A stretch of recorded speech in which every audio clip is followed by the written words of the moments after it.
ഇന്തോനേഷ്യയിലെ ജക്കാർത്തയിൽ നടന്ന 7ാമത് കൊഡേവർ അന്താരാഷ്ട്ര മത്സരത്തിൽ ആദ്യ 10-ൽ ഇടം നേടി ഒമാൻ. 70 രാജ്യങ്ങളിലെ 77,000 കുട്ടികൾ പങ്കെടുത്ത മേളയിലാണ് മസ്കറ്റിലെ ബൗഷർ ഇന്ത്യൻ സ്കൂളും യുണൈറ്റഡ് ഇന്റർനാഷണൽ സ്കൂളും ഈ നേട്ടം കൈവരിച്ചത്. ടീമുകൾ മികച്ച പ്രകടനം കാഴ്ചവെച്ചതിന് എക്സലൻസ് അവാർഡും സമ്മാനിച്ചു.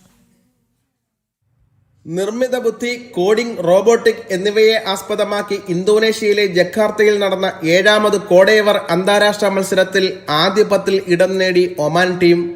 ഒമാനിലെ Bousher Indian School, United International School എന്നീ സ്കൂളുകളാണ് പുതുതലമുറയ്ക്കുള്ള ഇന്നോവേഷണൽ ഫെസ്റ്റിൽ ഒമാനെ പ്രതിനിധീകരിച്ച് പങ്കെടുത്തത്. 70 രാജ്യങ്ങളിൽ നിന്നായി 77,000-ഓളം വിദ്യാർത്ഥികൾ പങ്കെടുത്ത മേളയിലാണ് ഒമാൻ ടീം ആദ്യ 10-ൽ ഇടം നേടിയത്. ആദ്യമായാണ് ഈ മത്സരത്തിൽ ഒമാനിൽ നിന്നും ഒരു ടീം പങ്കെടുക്കുന്നത്. ടീമുകൾക്ക് എക്സലന്റ് അവാർഡും ലഭിച്ചു.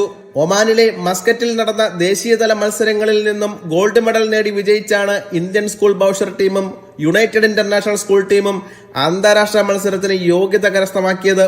ഇന്ത്യൻ സ്കൂൾ ബൗഷറിൽ നിന്നും പങ്കെടുത്ത കായംകുളം സ്വദേശി അനുജ അർജുൻ, കണ്ണൂർ സ്വദേശി നിഷാൽ ഭൂഷൺ, വൈക്കം മറവന്തുരത്ത് സ്വദേശി ഹംദാൻ ഫൈസൽ എന്നിവർ മലയാളികൾ എന്ന സവിശേഷതയും ഇതിൽ അഭിമാനിക്കാവുന്ന ഒന്നാണ്.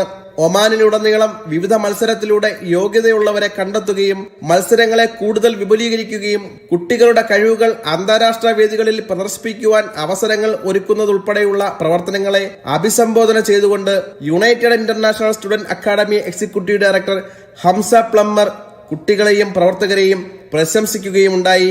പത്മചന്ദ്ര പ്രകാശ്, ജനം, ഒമാൻ.